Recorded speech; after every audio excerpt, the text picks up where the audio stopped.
Bom, terminamos então de falar sobre processador, memória, agora vamos falar sobre dispositivos de entrada e saída. Terceira parte aqui do hardware. Fazendo uma revisão sobre o hardware. Então a gente tem aqui o processador, a gente tem aqui por exemplo, um dispositivo de entrada e saída. Vou colocar aqui o mouse, vai.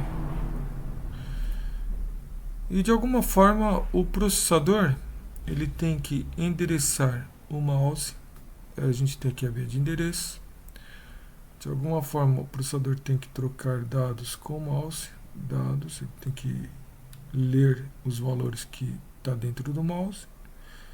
E de alguma forma também a gente tem aqui nessa via de controles aqui, no mínimo a gente tem que ter aqui um sinal de interrupção.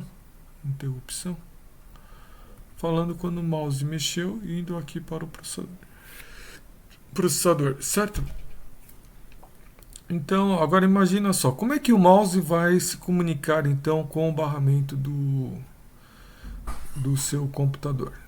Ele precisa de ter aqui uma controladora. Então vamos chamar isso, ele tem que ter um hardware especial, uma controladora.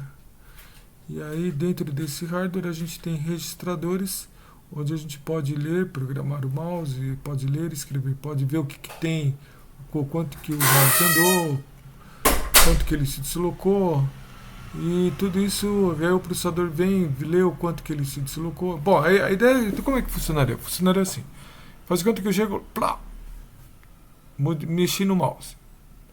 Aí na hora que eu mexo no mouse, o processador recebe uma interrupção, aí ele vai para o tratamento da interrupção, interrupt handler, que está dentro do kernel, né? Eu já falei isso para vocês. Aí lá dentro do kernel, a rotina de interrupção, né, que trata o mouse, ele vai ler aqui um registrador que diz o quanto que o mouse deslocou. Ele vai atualizar a posição do mouse dentro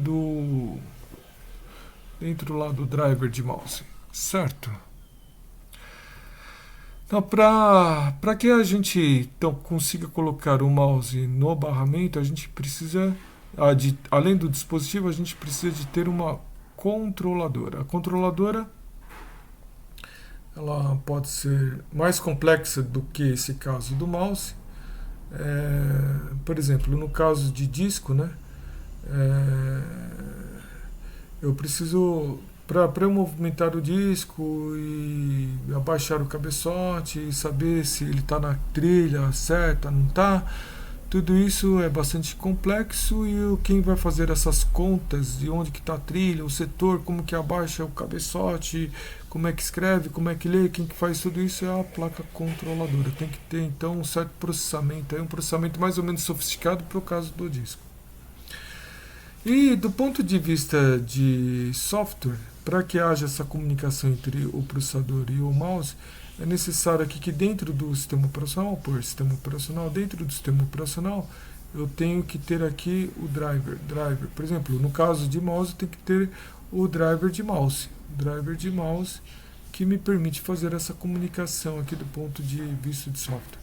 Existem quando alguém cria um hardware novo, então o fabricante do hardware, ele geralmente ele disponibiliza, geralmente não, é obrigado, ele disponibiliza o driver para o dispositivo.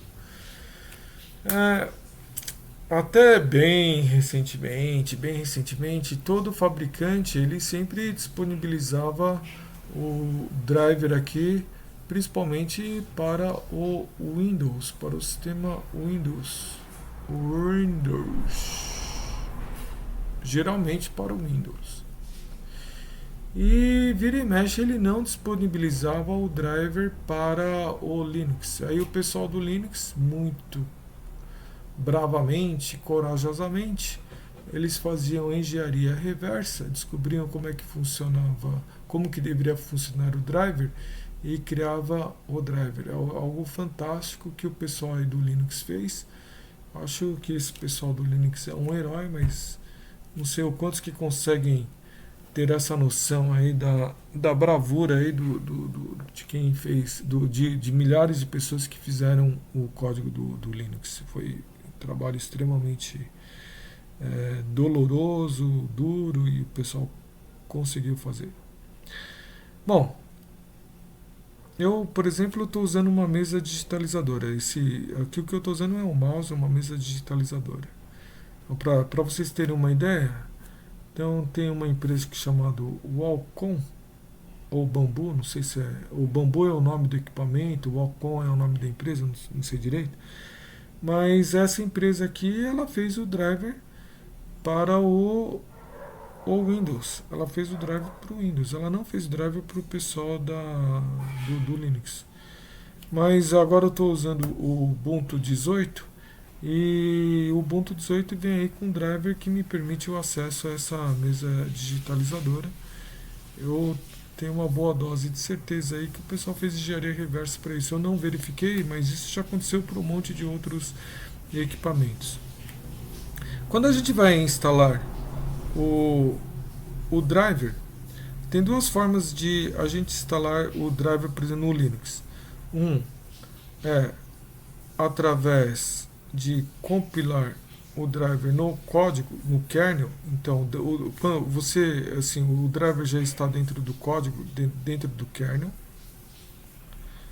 Aí quando você sobe o kernel, né, a máquina boota, você sobe o kernel, você já vem com o kernel já preparado para atender aquele dispositivo. Ou uma outra forma é você, assim, a gente pode criar aqui o driver como um módulo que é carregado no kernel somente quando precisa. Por exemplo, seria possível, né, não sei direito como é que o pessoal fez, mas seria possível com que quando eu colocasse aqui a mesa digitalizadora para assim na minha porta USB, então a minha porta USB descobre que entrou a mesa digitalizadora como hardware, o kernel verifica se eu tenho o driver para aquele hardware, daí o kernel pega e insere o módulo em tempo real. Insere módulo quando precisa. Tá bom, pessoal?